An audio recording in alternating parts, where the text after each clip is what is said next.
people like me. You need people like me so you can point your f***ing fingers and say, that's the bad guy. That's the bad guy. That's the bad guy. That's the bad guy. That's the bad guy.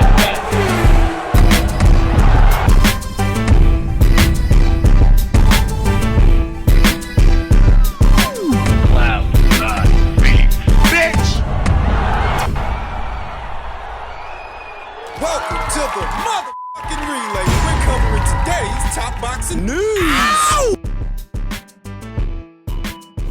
Okay, we'll start with this. An unexpected bit of news, somewhat unexpected. Former champion Shannon Courtenay took to her social media to say, "I'm back, beyond grateful to everyone who stood by me and believed in me. October 19th, back home in London, the road to becoming a two-time world champion begins.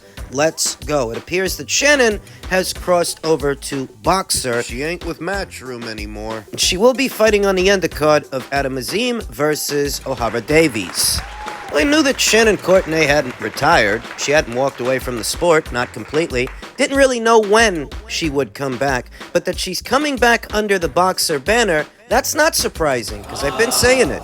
Ben Shalom, ever since Matchroom and Sky parted ways and Ben was given the run of the place, it just seemed like he was trying to rebuild Matchroom, rebuild it in his own image, bring over familiar fighters and familiar faces that used to box on Sky. Shannon is one of them, sporting a professional record of 8 wins with 2 losses, no draws. 3 knockouts. Having never been knocked out in 10 professional bouts, she's been out a long while, close to 2 years. The last time she saw action was against Gemma Rueg in December of 2022. She sat out all of last year and most of this one. That's 2 months shy of 2 years. 2 months shy of a 2-year hiatus. What kept her out and what took her so long to come back? Well, I remember after the Gemma Rueg fight, the story was she was supposed to be challenging Nina Hughes for what was then Nina Hughes' WBA title. Shannon fell ill or became injured. Something happened and the fight didn't materialize, and everything just went quiet after that. Didn't hear any more about it, didn't hear any more about Shannon. So if you keep up with her social media, you'll know that she has still been in the gym, still grafting, still training, still preparing, still working towards a comeback, and now that comeback is here later on this month. On the 19th, she's going to be facing an opponent that has yet to be announced. Given the amount of time that she's been gone, it's going to be a gimme fight. It's going to be a tune-up. She needs one. Hard to imagine that after close to 2 years out, she's going to return to the bantamweight division when she was already struggling to make bantamweight. I remember she once missed weight.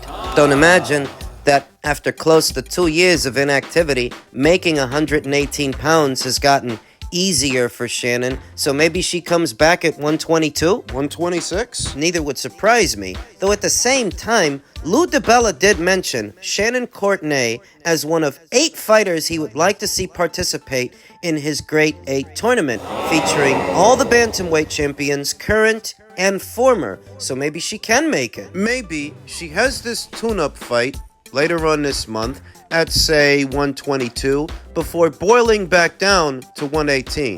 Maybe. I don't know. Who says that Grade 8 tournament even materializes? If Shannon is boxing on the Boxer side of things now, maybe she don't participate in that thing. Maybe she don't fight in that tournament. there's a lot of ways it could break down. Shannon Courtenay was a good fighter, good little fighter, though not a fan favorite. People didn't really take to her the way they took to Ebony Bridges, for example. Sky Nicholson. Not that many had a high opinion of her boxing the way you see with Ellie Scottney, but for me and my money, Shannon was a good fighter. Good fighter, good boxing acumen, strong right hand. She had a good right hand. From what I remember, if Boxer is now behind her, irrespective of where she campaigns moving forward, 118, 122, wherever, it's good. It's good because she can help bring attention to that division, whether it's 118 or 122. It's all good at the end of the day. I didn't mind Shannon. Some people didn't like her, but I didn't mind Shannon. She's alright. She's in a couple of good fights. She's 31 years old now. Still a lot of good years to give to the sport of boxing, I'd say. She's not too old to make a comeback. She's not too old to get things going again. 31. She's got plenty of time. So while some might not be happy to hear it,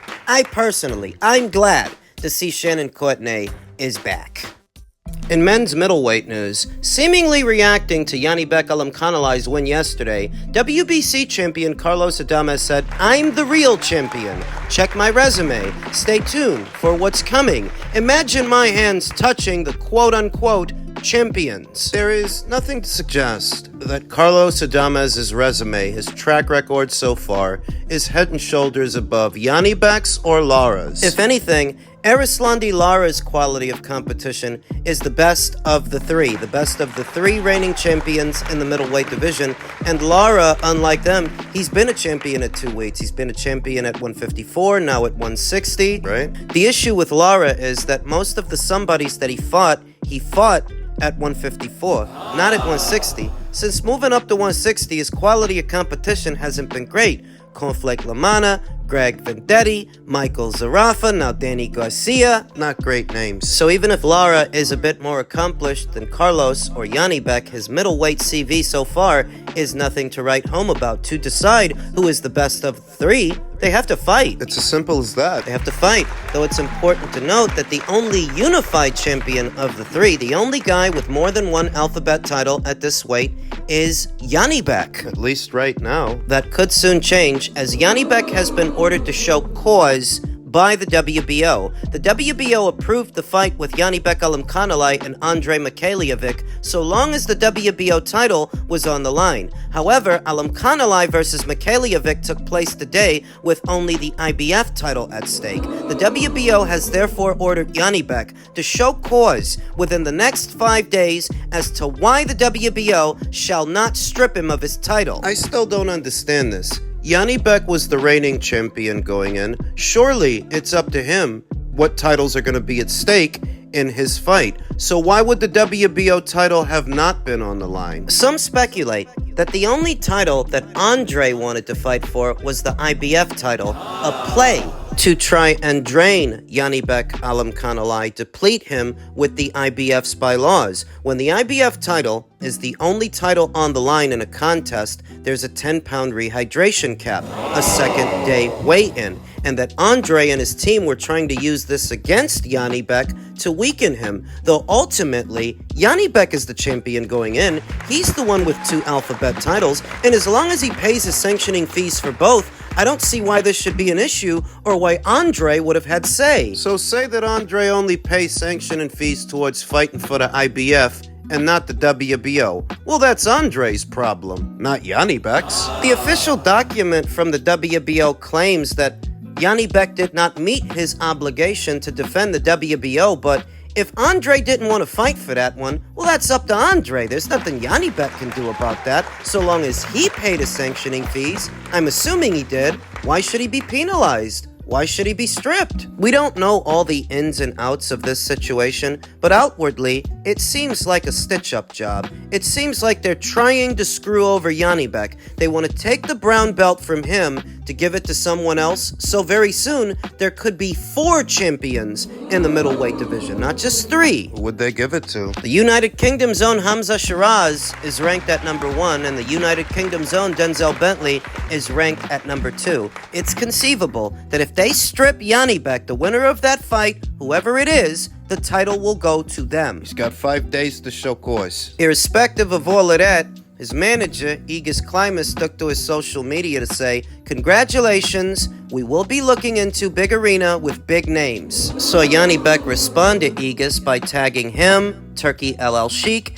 and Top Rank Boxing, asking, "Any news from the champions?" We tagged Turkey. Turkey LL Sheik is this division's best bet to see unification matches happen, because without him, it don't happen.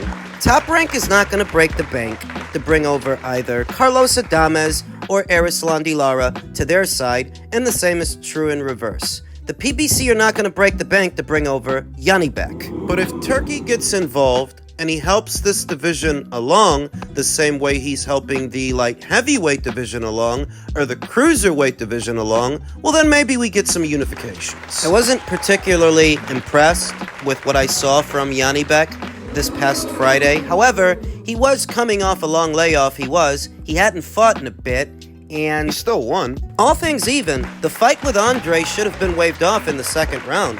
Poor officiating, haphazard officiating is why the contest was allowed to go on, because Andre was out on his feet.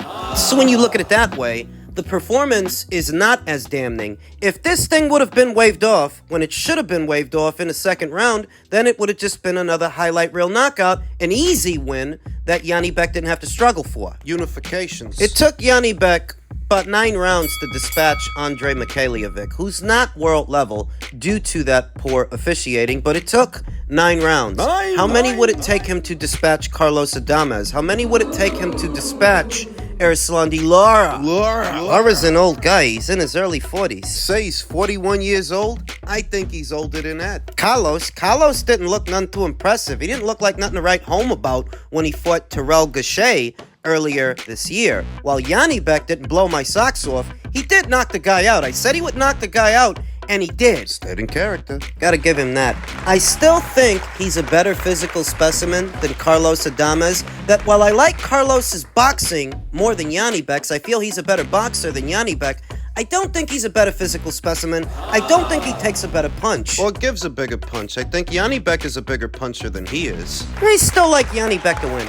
I still like Janibek to beat either Carlos Adames or a 41-year-old Erislandy Lara if those fights happen. Riyadh season is starting, and Turkey's going to be looking to make the best fights possible for Riyadh season. Unifications at middleweight are in keeping with the decorum, and I don't think they'll be anywhere near as expensive as whatever he paid for Fury versus Usyk or Better Beef versus Bivol. Joshua versus Dubois. He can offer these guys career-high purses to fight each other and still end up spending less money than what he spent on those fights. This is the best bet for the middleweight division, to spruce things up, to get things going. This is the best bet. It's been abysmal the last 2 or 3 years, I'd say.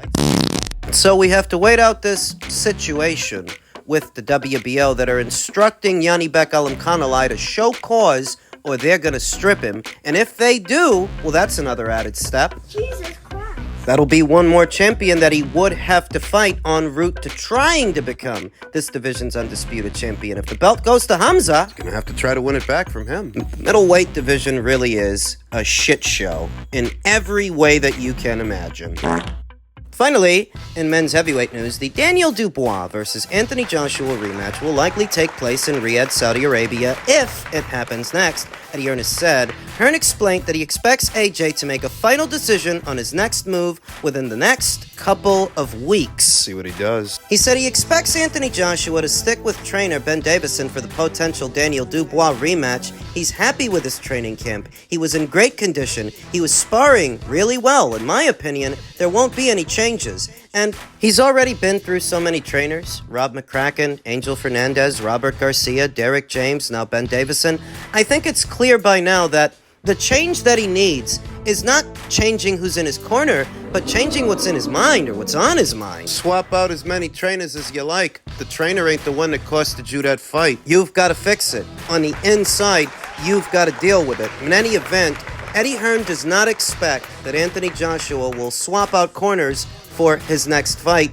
Oddly enough, Tyson Fury expressed a similar sentiment, not in reference to Anthony Joshua, but himself. Tyson Fury has insisted that he will be making no changes to his corner team for the Alexander Usyk rematch, which consists of Sugar Hill Stewart, Andy Lee, and his father, John Fury. People can say, oh, I want to change trainers, or I blame it on my conditioning coach and my cook. I'm not interested in all that. Same team, same everything. I know what I've got to do. And knowing is half the battle. He talked about Daniel Dubois' big win over Anthony, saying, fantastic job, fair play to young Dan. Everybody wrote him off. Coming here, he was the world champion, and everyone treated him like he was a bum. He showed what he's made of. Fantastic. Fair play. Listen, it's heavyweight boxing. Losing happens, doesn't it? It happened to me. It can happen to anybody. Now he expects to avenge his first professional loss, stating that he expects to have a trilogy with Usyk when all is said and done. I believe it'll be one of the great trilogies, me and Usyk. I believe when I beat him, I'll definitely do a trilogy with him. 100%, one each, and we'll do a trilogy. That's possible. If Turkey is interested in paying for it, then yeah, that could definitely happen. If he's not, It's not as likely. Remember, Turkey seems very much interested in putting Anthony Joshua in the ring with Tyson Fury. To that, Tyson Fury has insisted that the Anthony Joshua fight will still happen one day. Joshua knows he's getting it. Even if we're 50 years old, he's gotta fight me. There's no escaping it. He cannot escape me. Even if we are 50, we're still gonna sell out Wembley, which I happen to agree with. Look at how long it took to get Kell Brook and Amir Khan in the ring with each other, both suffering several losses, knockout losses, past their prime, but in the end, when they finally fought each other, it sold out. It brought in robust numbers. The rivalry, a domestic rivalry, it has that effect on people because it's not about a belt, it's about bragging rights. it's about being able to say, I'm the best in show on this patch of land. I'm better than you. I beat that guy. Yeah, one or two guys might have beat me, but I beat you, and you'll never get over that. That's what that's about, and that's why that sells. Before it comes to that, he's got to deal with Usyk one more time. On the Usyk rematch, he says, there's no secret. I'm going in there to knock him out because I don't think I'm going to get a decision no matter what I do. So I have to take it out of the judge's hands. I believe I have to get him out of there. Easier said than done. Isn't it cute that Tyson Fury's acting like the deck is stacked against him? I remember him lording his A-side status over Usyk, saying he's some ugly Ukrainian that nobody knows, that he's the big money, that he's the big show. Usyk is just some foreigner. I mean, don't you remember all of that? Don't you remember the split that he proposed to Alexander Usyk? What was it? 70-30 or something in that neighborhood? All based on Tyson Fury's perceived marquee value so that he can turn around now and pretend like the deck is stacked against him? Reality is Usyk had no advantages in that fight. None. Absolute zero. Fury's the taller guy, Fury's the longer guy, Fury's the heavier guy, and the younger guy. Fury's promoter is the one that's in bed with Turkey. Frank Warren is the one that's in bed with Turkey. So if anybody was going to get consideration, special consideration, it would have been Fury. Not Usyk. You make it sound like they robbed you, but they didn't. That's just what you tell yourself. Tell yourself that lie because of an inconvenient truth. For years now, Tyson Fury has gotten by on being a big man that has the range of motion and movement of a little man, and that's worked for him against slow, cumbersome heavyweights. But how many times in a build-up of this fight did I tell you, here on this channel, you can't out-little the little man. You're not gonna outbox Usyk because you're not a better boxer than Usyk. If you hang back, he's gonna outwork you. and if you charge him, he's gonna knock you out. He's gonna walk you into something because everything you're good at, he's better. You're just bigger. It's the only thing Fury really has over Usyk, that he is a naturally bigger man. He's taller, he's longer, he's heavier, but he is in no way, shape, or form a better boxer. And beating Deontay Wilder the way that he did, Fooled a lot of people. so you're saying you're gonna knock him out now. That's what you're gonna do now. What were you trying to do before? You can say that, but that's easier said than done.